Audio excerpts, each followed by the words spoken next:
Bon, heureusement, le patron est là pour remettre un petit peu d'ordre dans tout ce bordel. En France, même dans le monde, il y a 3 choses qu'on trouve absolument partout. C'est le Coca-Cola, les drapeaux bretons et Emmanuel Macron. Je ne sais pas si vous avez vu, il fait tout ce qu'il peut pour exister encore, Emmanuel. On a eu Macron aux obsèques du pape, Macron au conclave pour faire élire un pape français, Macron devant les francs-maçons, Macron sur TF1 avec Thibaut Inchep. Ah, il fallait nous dire qu'on avait élu Martine, en fait. Pas Martine Aubry, hein. Martine, l'héroïne des livres pour enfants là, des années 60-70, dans une France bien rétrograde, datée et sexiste. Ouais, bah c'est la France d'Emmanuel Macron, en fait. Là, sa nouvelle grande idée pour exister, c'est de faire une convention citoyenne sur les rythmes scolaires. Ouh, ça fait rêver un peu, quand même. Non?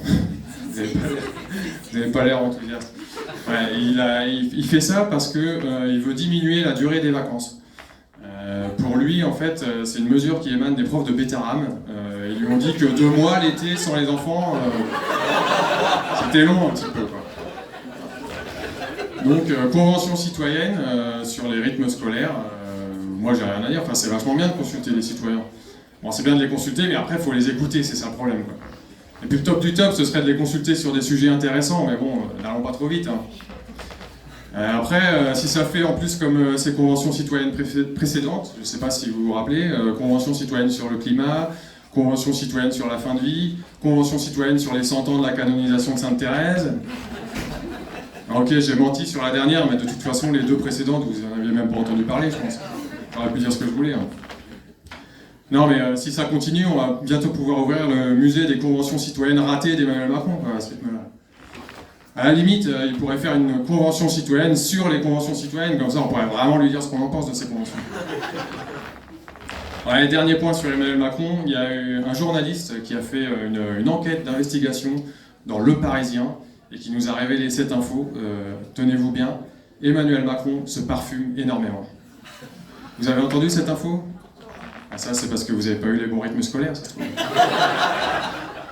Vous avez vu la puissance de la presse française quand même. Aux États-Unis, ils ont révélé le Watergate, ils ont révélé les liens de Trump avec des actrices porno. Nous, on apprend que le président force sur la Cologne, quoi. Une autre culture. On a le président qu'on mérite, apparemment. Alors, s'il se parfume beaucoup, c'est parce qu'il veut faire sentir à ses interlocuteurs qu'il est déjà arrivé dans la pièce, mais sans se montrer, en fait, quoi, pour les intimider. Vous avez vu la perversité du gars, quoi. Le mec, il est président de la 6e puissance mondiale. Il a le doigt sur le bouton de l'arme nucléaire française et son kiff c'est de se faire repérer à l'odeur. On a un président qui fait des blagues de paix en fait. On doit le mériter, je pense, je sais pas. Il aime tellement de parfum qu'il a décidé de terminer tous ses discours maintenant par « Vive la République, vive la fragrance !»